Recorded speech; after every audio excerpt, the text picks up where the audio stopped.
So welcome to our Spring Sustainability Seminar Series.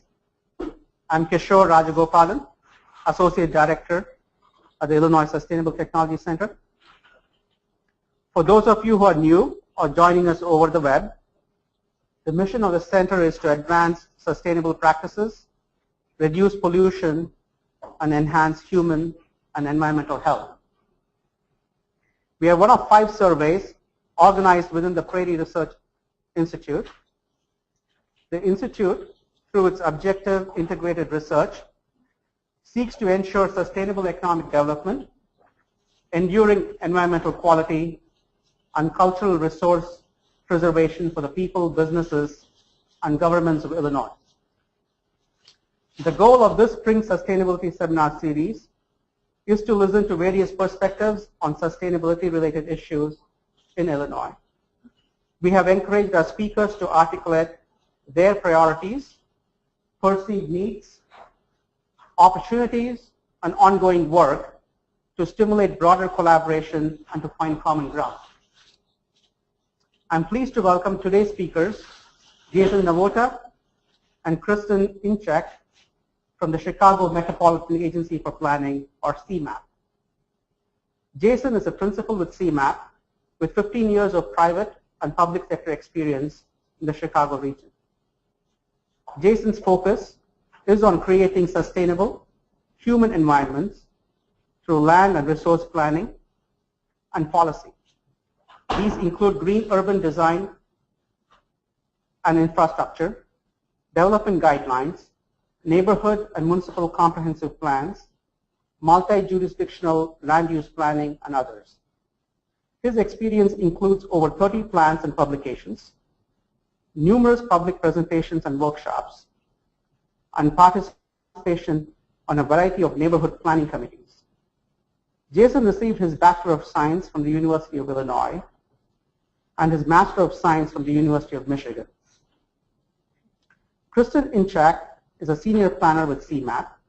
She has over 7 years of sustainability-focused planning experience. Her work at CMAP has focused on working with communities in the Chicago region to develop sustainability plans and update zoning ordinances. Prior to joining CMAP, Kristin was an urban designer, planner with Farr Associates, an architecture and urban planning firm on the cutting edge of sustainable design. During her 4 years there, she was a project manager for zoning code rewrites, master plans, sustainable zoning code audits, and lead neighborhood development evaluations. Kristin has held internships with Duncan Associates, the American Planning Association, and the Chicago Center for Green Technology. She has a master's degree in urban planning and policy from the University of Illinois at Chicago. So before we get started, a couple of housekeeping points. Restrooms are in the hallway across the reception and through the door to my right. And in case of an emergency, please stand up and follow the instructions of John Scott, our safety officer, at the back of the room. With that, Jason and Kristin, thank you, and it's all yours. Thank you for the introduction, Kishore. My name is Jason Navota. As he mentioned, I'm a principal here at the Chicago Metropolitan Agency for Planning. I'm here with Kristin Ihnchak, who is a senior planner here. Both of us work on sustainability as a topic among a variety of other things. Thank you for getting the pronunciation of our names right. That doesn't always happen. Both Kristin and I are graduates of the University of Illinois. Kristin, as was mentioned, graduated from UIC, and I went to school in Champaign. So as much as I would have loved to come down and visit my alma mater and give this presentation, our schedules didn't really allow for it today. But we appreciate the invitation, and we are happy to discuss and present a little bit about how we, as a regional planning agency, have integrated sustainability into the work that we do. So I'm going to give a little bit of background on CMAP and who we are and what we do, and I'm going to talk a little bit broadly about how we approach sustainability as a topic in the in the planning and policy arena. I recognize that we may have a variety of professions in the room today and attending the presentation. So this is going to be a little less technical and a little more sort of policy oriented. So hopefully that won't be frustrating, and it will be educational for all of you attending as we talk about planning and land use and transportation and environmental resources and those sorts of things. So I'm going to speak a little bit broadly, and then Kristin will get into a little bit more detail about how we approach sustainability at the local level. So just to get started, CMAP, the Chicago Metropolitan Agency for Planning, serves the third largest U.S. metropolitan region. Our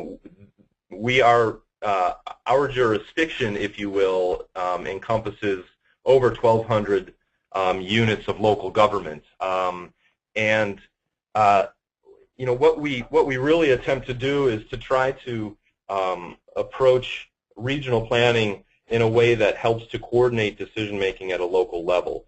If you can imagine 1,200 units of local government, each making land use decisions or any other decision about the development in their community, without regard to what the impact of those decisions might be on their neighbors or on the region in general, I think you can appreciate that a disaggregated approach to decision making can create a number of challenges and problems when you add up all these local decisions together. And I'll get into a little bit on what some of those different impacts and problems and challenges can be, and the ones that we are facing in our region. But really, one of CMAP's roles is to help coordinate local decision making for the good of the region overall. So we as an agency, we are the official metropolitan planning organization for the Chicago region, meaning that we are recognized by the federal government as the official planning agency for our region. And so one of the things that we do is forecast population and employment into the future. And our forecast suggests that by 2040, our region will need to accommodate 25% more residents. So these numbers were actually done in, I believe, 2010. So if in 2010 we had 8.6 million people in our region, by 2040 we're going to have to accommodate another 2.5 million people. You know, we're in the business of trying to figure out how we are going to accommodate those people.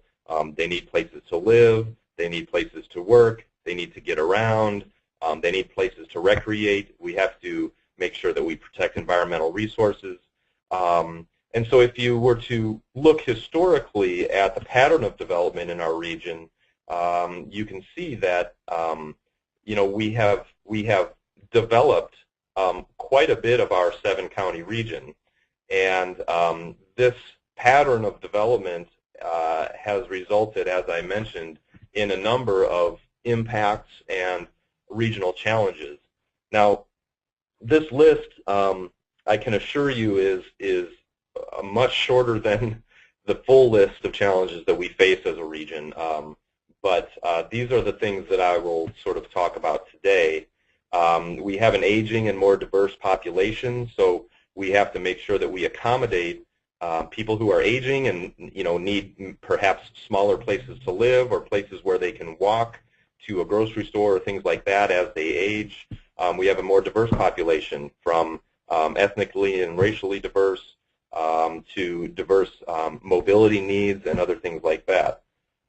Existing communities experience disinvestment as growth occurs.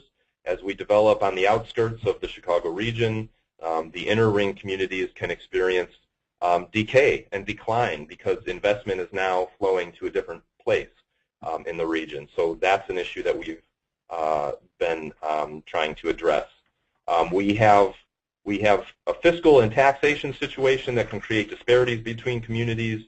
I don't think it's too hard to understand that some communities are flush with tax revenues, other communities gain virtually no tax revenues, and the implications of that for the quality of life in those communities.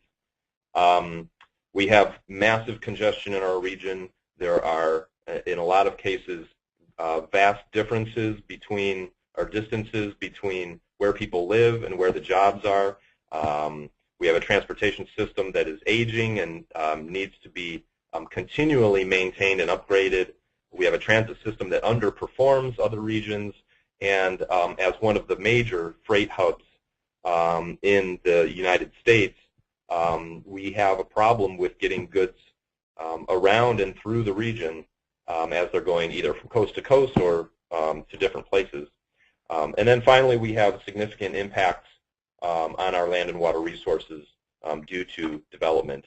I will get into these in a little bit more detail in a moment, but these are some of the challenges that we have in our region. And so in order to address some of those challenges, the Illinois General Assembly created the Chicago Metropolitan Agency for Planning in 2005. That was requested by local elected officials and business leaders to help coordinate development and coordinate local decision-making, as I mentioned.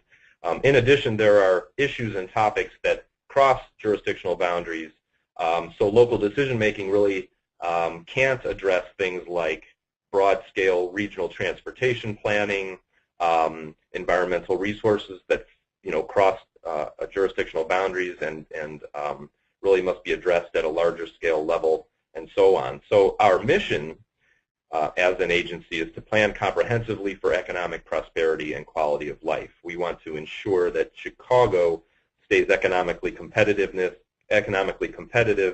on the global stage, and that our residents, business owners, people who live and work and play in our region have a high quality of life. And we are attempting to attain these goals of this mission by integrating planning for transportation and land use together.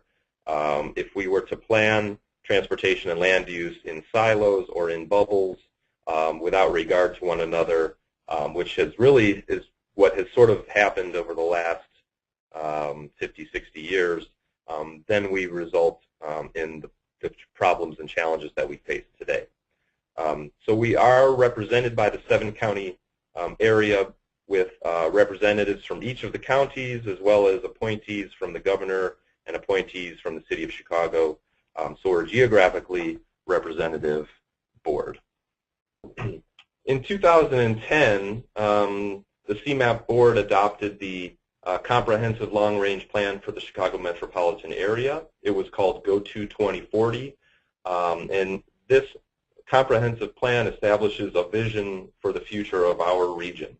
It was created over a multi-year process of talking to our civic partners, other local governments, to the public.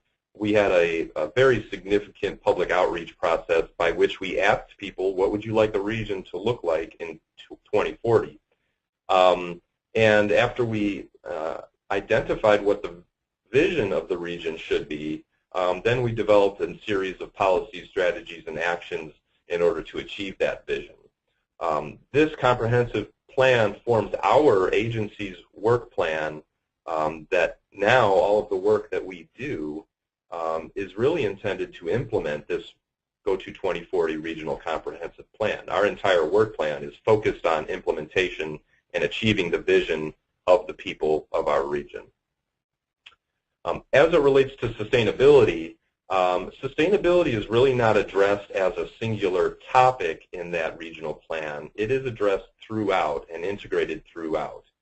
And the short sort of message here is that wise land use and transportation decision making is inherently the more sustainable path. If we make better decisions about how we develop our land, how we redevelop, where we put roads, and how we build those roads, then those decisions are going to be more sustainable in the end. So that's the approach that we take when we talk about sustainability. That regional plan is divided into 4 topical areas: livable communities, human capital, efficient governance, and regional mobility. And each of those topical categories has subtopics. So these are really the 12 priorities for the region as identified through that long, multi-year engagement process with our partners in the region and the public. You can see that a lot of the things that we may typically think of as being related to sustainability fall in the livable communities category. So water and energy, parks and open space, local food systems, things like that. However, although it may not be that obvious on the surface, sustainability really is rolled into all of these topical areas and subtopical areas in different ways. But we have a number of recommendations that specifically do address what we typically think of as sustainability, so protecting environmental features and habitat, conserving energy and water and our natural resources, providing access to open space, local food systems, more sustainable forms of transportation such as transit, walking, and biking, reuse and infill development within our communities. As I mentioned, there's been significant disinvestment in a number of our communities that are suffering, but they have infrastructure. They have roads networks, they have sewer infrastructure, they have electrical infrastructure, and those are wasted resources now. So in order to be more efficient about our investments and development, we think that infill and redevelopment of developed areas is a smart and sustainable approach. Compact, walkable, mixed-use neighborhoods, and finally a diversity of housing and jobs that are in close proximity to one another. Now, we as an agency, how are we implementing this plan? Well, we really have no legislative nor taxing authority. We can't ask for money from our local governments. We also have we can't make laws. We can't force them to do anything. We're really advisory in nature. We're sort of like a think tank for better decision making. We create recommendations and policies, and then we encourage our local governments to adopt those. Some of the other things we do is conduct a lot of research, policy research, market research, see what's happening in other parts of the country, see what kind of good ideas we can bring to our region. We demonstrate the external costs of certain decisions and show how those can be integrated or how those impact our region in very negative ways. We collect data and disseminate data. We facilitate conversations. We hold a lot of workshops. We do a lot of educating. And we provide technical assistance and grants to the communities in our region, as well as other organizations like not-for-profits. And when Kristin speaks, she's going to talk a little bit of one of our most successful programs, our Local Technical Assistance Program, the LTA program, in a little bit more detail. So let me just cover those challenges I initially covered in a little bit more detail and a little bit more comprehensively. And give you a little bit of detail or data, shall we say, on some of those. One of the challenges is that land and water resources are impacted by urban development. You can see here in a decade's time of the changes in land use from 1990 to 2001. Urban and built-up land has increased. Agricultural land has decreased significantly. Open space, interestingly enough, has increased, and that's primarily due to our Forest Preserve District system in our region, which is really the conservation and open space public. They're sort of like the county-level park districts for our region, and they continue to purchase significant amounts of open space for the region and connect those, and they're also responsible for conservation in our region. And vacant and unprotected wetlands have decreased as well. If you look at the image on the right, that's an image of the integrity and diversity of our streams, our open water streams. And if we have people from the Water Survey here in the room today, I'm sure you can appreciate what we're showing here. So the red and orange colors show streams that are heavily impacted or degraded by urban development, and the green and blue streams are of higher quality. As you can pretty clearly see, in the more heavily developed parts of the Chicago region, the surface water resources are heavily impacted.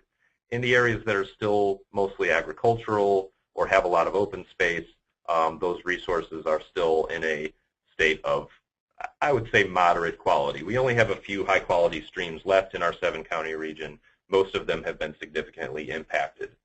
The image on the left shows the source water for our communities and our region. The light blue shows communities that are on Lake Michigan water, or get their water supply from Lake Michigan. Green communities get their water source from inland surface water, so primarily rivers. As you can see, these are communities that are on the rivers, on either the Fox River or the Kankakee River. And then a lot of our communities are on groundwater resources. And in fact, we've done some research and some surveying that have indicated that these communities that are on groundwater resources in the long term may have some water shortage problems in the future as they continue to deplete water or take water out of the ground, for drinking and manufacturing uses and all of the uses that we use fresh water for. As we continue to develop our region and take water out of the ground, those resources are potentially going to be significantly depleted, leaving these communities without a source for water because we can't simply go tap more water from Lake Michigan. We are limited by international treaty to the level and the volume of water that we can take from Lake Michigan. So in an area here in the Midwest where we sit on the edge of the greatest volume of fresh water in the entire world, we are facing long-term water shortages for those communities that are using groundwater as their source. Existing communities are experiencing disinvestment. This image shows some neighborhoods on the south side of Chicago, Inglewood, Woodlawn, and Washington Park, significantly impacted communities. And what you're seeing in colors here in blue and red are the vacant properties in these neighborhoods. This is a community that at one time was 100,000 people and just, a rich and active community. And today, significant disinvestment has happened here as development has pushed out into the other parts of the region, and people have fled these neighborhoods, these inner city neighborhoods. So we think that reinvesting in these neighborhoods makes a lot of sense. This map shows the location of where our job centers are. That is the red hatching on the right image. Those are where significant concentrations of jobs are in our region. The green boxes represent communities that are, shall we say, disadvantaged or poorer communities. And so I think you can see pretty clearly that where people that need the jobs the most live are not where the jobs exist. And so the people that live in these communities have to find ways to travel to where the high job concentrations are. As poorer communities, they are less able to afford cars, so they're forced to use public transportation, if it even exists, to get to where they need to go, and which often requires them to take a couple of hours to get from where they live to where the jobs are. So, and if they are lucky enough to have cars, then that just creates more congestion on the roads as they try to get from where they live to where the jobs are. So we'd like to address this issue. We'd like to have jobs more dispersed and have people able to live closer to where the jobs are by providing affordable housing closer to those job centers. We have a significantly congested transportation system that, as you can see in the map, we are a major hub for freight movement, but that freight movement is challenged by the movement of our automobiles and the movement of our transit, our metro stations, our passenger rail. As people get into and out of downtown Chicago, there are conflicts with the movement of freight. So we have significant bottlenecks with the movement of freight, and not only that, but the number of transit riders has declined over the 25-year period shown in this graph at the top significantly. And this may be because jobs are now not where people live, or they're not close to transit stations. It may be because we have a much wider road network that allows people to drive places. There are a variety of reasons for this, but It's a trend that we need to reverse if we intend to have a more sustainable region. So these are some of our strategies that we're using to address these challenges. We promote redevelopment and infill of underutilized areas. These are some of the targets that we've identified in Go to 2040, the regional plan. 20,000 acres of infill development by 2015 and 100,000 acres of infill development by 2040. The map at the right shows the areas that have the potential for significant infill to occur. So the small red boxes show that there are over 20 infill acres per subzone or per pixel, as it's shown on this map. The yellow areas have 5 to 20 infill acres available for redevelopment and infill development. So there's significant land available that we can reinvest in order to accommodate the growth in population that I mentioned before. We'd like to more closely link transit, land use, housing, and jobs, and encourage more intense development around transit stations and places where people can get to the bus, to the train, to the metro system, or use bikes or walk to work. Those are some of the things that we are working on today. I showed this map before. We'd like to increase residential density around transit, as I mentioned, promote more affordable housing near transit, and target housing rehabilitation programs near transit as well, all in an effort to put people closer to where they work. We'd like to increase transit ridership and improve our transit system.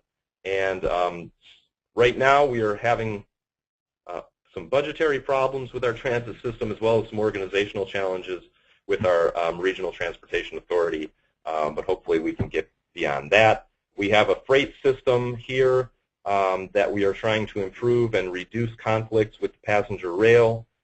This shows what's called the CREATE program, which is a massive investment plan for our region to get goods and freight more quickly and efficiently through our region by making these improvements shown on this map. We'd like to encourage congestion pricing on our roads, which means using economics to improve congestion. That is allowing people to pay to use high-speed or high-occupancy lanes, get people out of the congested areas of our roadways and get them into the fast-flowing lanes, but they're going to have to pay for that. This is something that's being used in other regions of the country, and we think it has a significant potential here to reduce congestion, as well as to generate some revenue to help pay for the upkeep and the management of our roadway system. We have some data around water demand and water withdrawals. You can see these trend lines that reach out to 2050.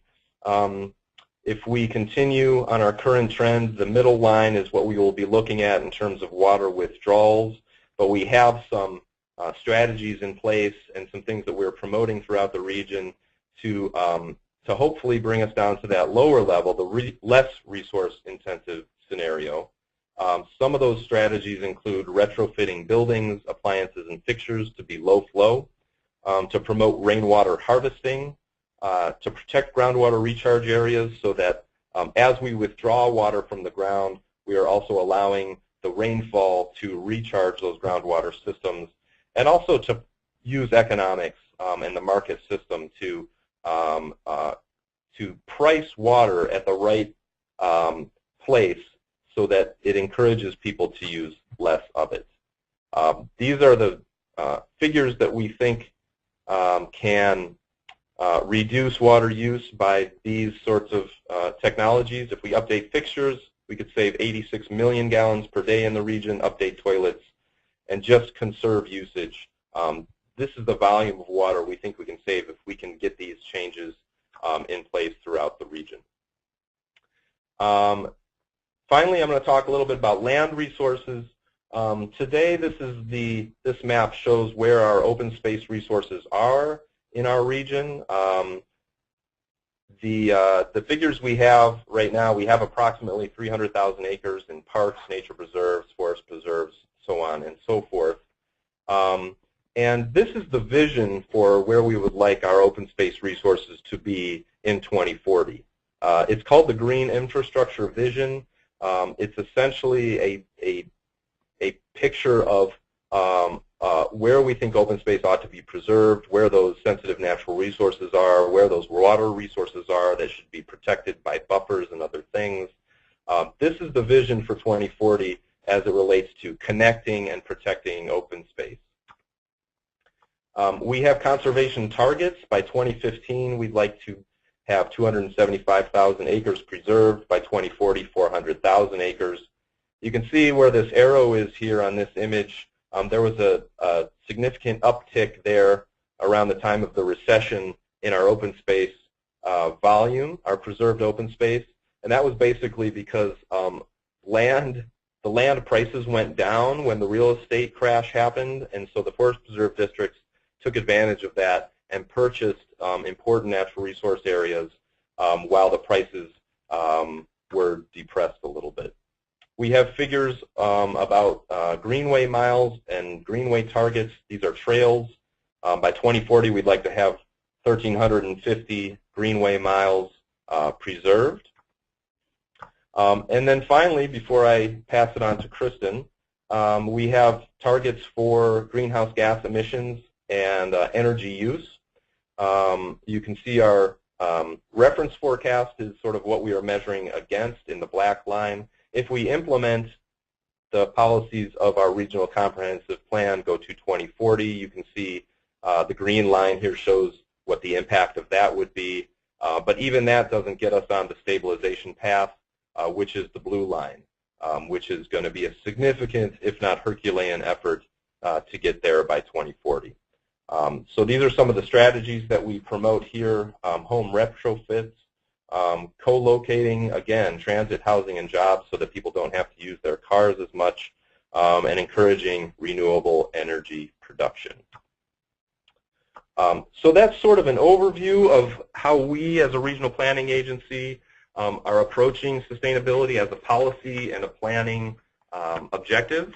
I'm going to hand it over to Kristin Ihnchak now, and she'll talk a little bit more about how we're working on the ground with communities to implement our plan. Okay, thanks, Jason. And just to reiterate what Jason said earlier about CMAP's legislative authority, we have a lot of ideas about things that need to happen in order to encourage sustainability in our region, but we can't necessarily force communities to do anything. So one way that we've determined to help push communities in the right direction is through technical assistance that we provide in the form of staff time. And Jason and I are both planners with the local technical assistance program, and we've had the opportunity to work with a lot of communities to implement some of these changes on the ground. So I'd like to focus a little bit of time on our program and one community in particular, Park Forest, that we've done a lot of sustainability-related work in.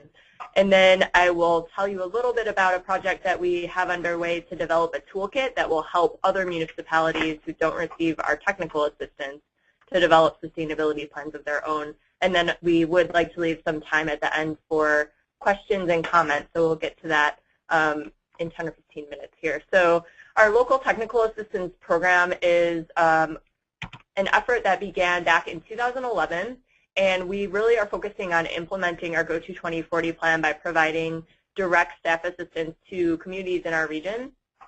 I think we have around 130 projects at this point that are either ongoing or completed, and we range from a wide variety of planning topics such as comprehensive planning, which is sort of overarching planning goals for the community, to getting into more specifics like planning for bicycle and pedestrian facilities or local food or energy. So we do a lot of different work with the communities in our region in order to sort of further the goals of our comprehensive regional plan. The majority of the projects are actually led by our staff, but we do have some assistance from outside contractors who are given grants to undertake work with the communities in our region for some or all of the project elements. We've done a variety of sustainability plans, and we've also done other sustainability-related work. So the communities listed here are actually planning documents that we create that help to establish a sort of roadmap for a community to achieve a sustainable future, and they're specific to environmental sustainability. So the first project that we did in this realm was the Park Forest Sustainability Plan. I'd like to tell you a little bit about that community today. But we've also done a variety of other plans that have allowed us to really get a good background in sustainability planning and what it means for the local level. Some other sustainability-related work that we've done here include work on local food systems, which Jason has been a big part of here at the agency, working with communities on bicycle and pedestrian planning, examining parking and parking strategies, looking at parks with park districts or other entities, doing some water conservation work, and we also have another toolkit document that helps communities to consider climate adaptation strategies, which is a topic that's sort of under-addressed, we feel, in our region right now. That would be good to sort of push communities in the right way by providing this toolkit. So for our work in Park Forest, to sort of bring it down to a more digestible level here at the local municipal scale, Park Forest is a community that was in our first round of LTA projects back in 2011 and was my first project working here at CMAP 3 years ago. And we since have done a variety of follow-up projects with Park Forest that address sustainability in general. So Park Forest is a community that was planned after World War II and sort of developed in the 1950s and 60s. And it was designed as an early model for smart growth. So really focusing development where it should go with access to infrastructure and resources. And the community is very interesting. It's designed with sustainability in mind. It has walkable access to parks, schools, and institutions. So it's really designed well and provides a good foundation for sustainable practices. And in the past 15 or 20 years, the community has been getting really into a variety of different sustainability-related techniques. Like they've rehabilitated a large wetland in the center of town. They've done a lot of demonstration projects for residents relating to stormwater management and renewable energy. But they felt that they were really lacking an overarching vision for sustainability-related initiatives for the future. So that was sort of where we came in with a local technical assistance program to develop an overarching vision for a sustainable future for Park Forest. And we worked with them over the course of about a year. The document was adopted in May 2012. And it is a document that is broad in its scope. It has about 14 different topic areas that are addressed. You can see the variety of things that we talked about, from development patterns and infill development and green buildings to waste, water, energy, greenhouse gases, all the way down to arts and culture and community health. There are a lot of different topics that we address, and the plan includes almost 90 recommendations that relate to these different topic areas. So it's pretty broad. And some of the areas of recommendations that we made include policies and programs or sort of individual actions that homeowners or business owners can take in the community, and many of them have actually already been implemented, which is really exciting to see. One example on this slide is a community garden program that they've already established, and they have several community gardens that are very, very thriving in the community and have a lot of community buy-in and participation. It's really great to see. So there are a lot of different programming recommendations that we provided.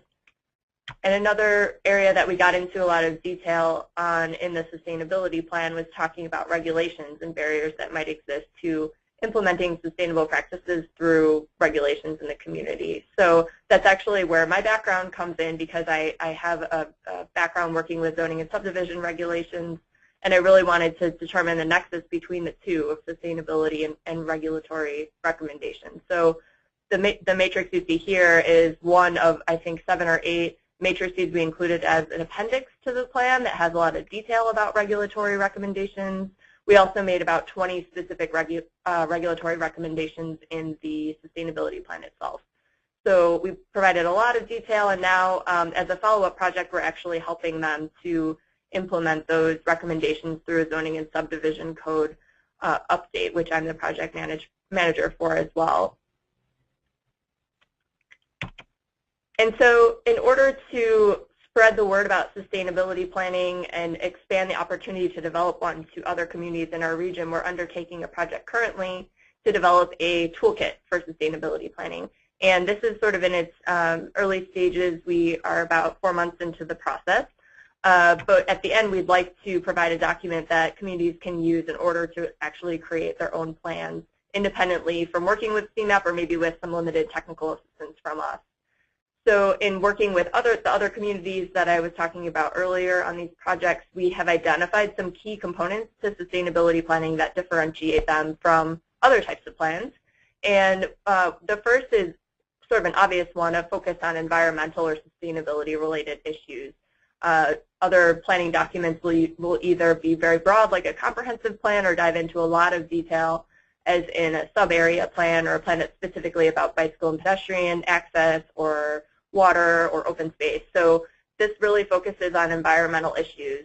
And then the flip side of that is that we want to establish indicators and data tracking so that we can understand where the community is with regard to environmental issues right now, and then set some goals to improve those conditions if applicable in the future. So with the idea that environmental issues are sort of critical and time sensitive, we want to make sure that the strategies we're putting into place are actually having an impact on the environment. And then lastly, talking about implementation and monitoring, since these are quantitative indicators, we can continue to look at them and monitor them and update the strategies in the plan as we think it's appropriate in order to get the impact that we're looking for. And then in addition to thinking about sort of what the differentiators are, there are some key elements that we want to include in the toolkit that we think will be really helpful for municipalities in our region. So the first is sort of obvious, to create or identify the major steps that are needed in order to take on this type of a planning process. And we want this to be something that is applicable to a lot of communities or all communities in our region. So we want to provide different types of scales of sustainability planning, whether it's sort of a glossy marketing document or an in-depth park forest scale type of plan. We want to provide a variety of options for communities that they can look at in terms of developing their own plan. We also want to identify some regionally specific plan topics and strategies, as well as regional indicators, and this will give us an opportunity to identify those that we think will have the biggest impact, as well as the capability later on to compare apples to apples in terms of indicators and data. So we'll be providing a lot of input on that in the toolkit, as well as guidance on how to actually collect and aggregate data and methodology so that when we're comparing them to one another, they're actually measuring the same thing. And then lastly, as I was discussing earlier, implementation and monitoring standards, and then guidance for how to engage the public on this topic, which is very important for a sustainability planning process, since a lot of the implementation efforts actually depend on people in the community making the right decisions about these ideas. So our outline includes these 5 chapters that you see here. Some of the more interesting points are, becoming plan ready and helping communities to determine what type of plan is most appropriate for them based on their staff capacity or funding or political leadership. And then we also want to give them some very detailed guidance about how to move forward and common challenges and lessons learned from other communities who have done this type of work in our region. So those are some of the things that we'll be including in this toolkit outline. And just to talk a little bit about the core topics that we've identified, we want to identify core topics that we think every sustainability plan in our region should include, again, so that we can make sure that we're having the greatest impact with regard to implementing Go to 2040 and other sustainability topics. So we've been looking at a lot of existing plans to see what types of topics are typically addressed in these plans, and also putting together these fancy Excel tables that summarize the number of times that communities are addressing various topics in their sustainability plans. And I should also note that this is sort of an emerging topic in the planning field, so we do need to do a little bit of background research to determine what's appropriate to include in these types of plans. And from that research, and also talking with a steering committee that we're working with and other folks as well, we've come up with these 2 lists of topic areas that we'd like to address in our plan, or toolkit, I should say. The lists on the left are the ones that we think every community should include, the core topics. And the lists on the right are those that we've seen a lot of interest in from different communities, and we think it'd be good to provide some guidance, although maybe not to the same extent as the core topics. And then when we move forward into actually creating the toolkit, we'll be identifying strategies and indicators that relate specifically back to these topic areas so that we can contain our scope of work a little bit of what we're going to provide. And so now I think we'd like to turn it over to some questions and comments if we have any. Yeah, I think, I believe the way we're going to do this is that any questions from the audience, Robert is going to put in the chat box, and we're going to read the question and then respond. I guess we have one question coming in. The question is, how are unified work programs funded? How are the funds from unified work programs made available to CMAP? The question. Well, primarily our funding is from federal transportation funds that are funneled through the state. We also get some funding from the state of Illinois, Department of Transportation. So the vast majority of our funding is from transportation dollars. Kristin and I, until January of this year, were funded by a 3-year grant from the U.S. Department of Housing and Urban Development. Yeah, U.S. Department of Housing and Urban Development to implement the Go To 2040 Regional Plan. That grant ended in January, so now the vast majority of our work is funded by transportation dollars. And if that doesn't answer your question, then please specify in the chat box, and we'll answer it to the best of our ability. So there's a question here talking about climate adaptation and where we're getting our data for climate change and how we're validating that for local municipalities. Well, I guess the first thing I would say is that we haven't necessarily had an opportunity to validate anything at the local level for climate adaptation. The data that we collected was done specifically for the toolkit, which I believe is a more broad document. And you can see the document if you're interested by going onto our website. And I know there's a lot of data methodology in that document, but unfortunately I don't know what the documentation is. So if you're interested, I would recommend checking it out online. I don't know if you know any of the background on that. I don't. No, I don't. Sorry about that. Okay, the question is, what are some of your strategies that you are pushing for organic waste collection in the 7-county region?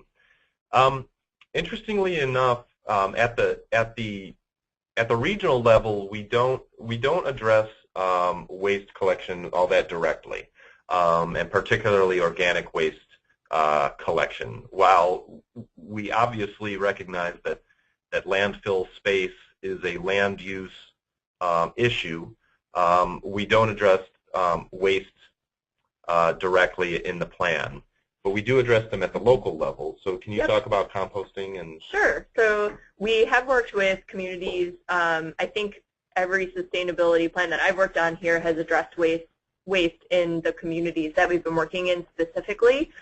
We typically will recommend that they consider a composting pilot program and then expanding it if it's successful. And I know that there are a variety of communities in our region who have already started to do that, and we're trying to include some lessons learned in our sustainability plan toolkit about how to do composting so that people can learn from that experience that other people are going through right now. So I would say composting is a big one, and while not specifically related to organic waste, we also have been looking at pay-as-you-throw programs as an option for sort of shifting the way that people think about the waste that they're producing in a more favorable manner. So those are the major things that I've come across. I will add that in our, we do a lot of work with local food systems, and we recognize that, returning organic content to the soil, either as fertilizer or other supplements to the soil, is a good practice. And so we do recognize that in our local food systems information online and other places. That is, we try to close the loop as well as we can, and help people understand that you know, when we throw away organic food scraps, we're throwing away nutrients and resources that we should be reusing. The question, could we elaborate on the groundwater quality and how it compares to the rest of the world and nationally? Oh boy. I'm afraid I can't. We do have someone on staff who would probably be able to respond to this. But I'm afraid I don't really know the answer to this. Kristin, do you have any sense of it? No, but we would be happy to forward your question along to the staff person who would know the answer. Yeah. Sorry about that. Does your work tie in with Chicago Wilderness programs and efforts? Absolutely. I spoke about the green infrastructure vision, which was the map showing kind of the where we would like our green infrastructure network to go in the future. That was a collaborative effort with Chicago Wilderness. We're members of Chicago Wilderness. We are on the corporate council. We host many of their meetings. I attend the Green Infrastructure Task Force meetings. So yeah, our staff and the Chicago Wilderness Coalition are very closely aligned on things. You know, they recently had a change in leadership, so it'll be sort of exciting to see what happens with Chicago Wilderness in the near term. But yeah, we're very closely aligned with their programs.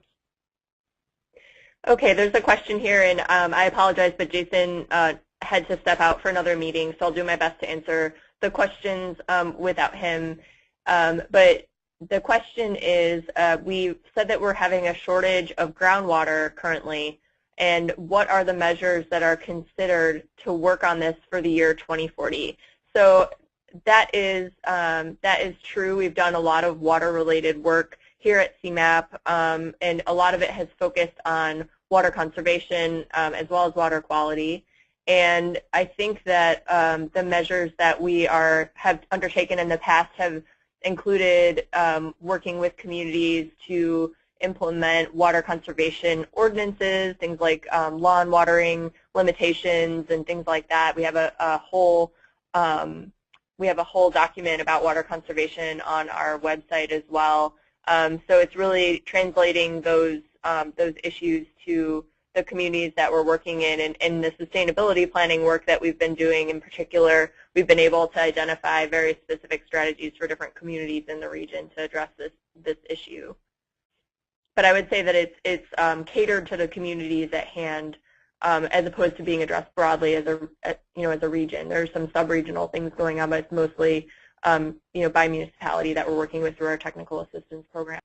I mentioned that there is something, a chapter or subsection called Getting a Community Plan Ready as part of the toolkit we're developing, and whether I can elaborate on that a little bit. And that's a great question that I meant to actually mention during the presentation, so sorry about that. But this section will basically discuss the different types of sustainability plans that exist out there and help a community to assess what type of plan is most appropriate for their community based on their staff capacity, funding, political leadership, and so forth. So I think that there are a lot of, obviously a lot of different types of counties and municipalities in our region who have different needs with regard to sustainability planning. So we want to make sure that we're providing some guidance about what the right type of plan might be for them. And also this section will talk about identifying the shepherding bodies for moving forward with actually developing a plan. So will city staff lead the effort? Will it be a nonprofit or another entity in the community or a consortium of institutions who will work together? And how will that process actually play out? And what types of public engagement pieces will you include, and who will do the bulk of the work? So I think that it's important at the beginning of the process to sort of hash out all of those issues so that you can save a little bit of time maybe through the planning process, and everyone is on the same page with what to expect for the final product, and you're able to sort of cater what you're doing toward that end goal. So that's what that section of the toolkit is relating to.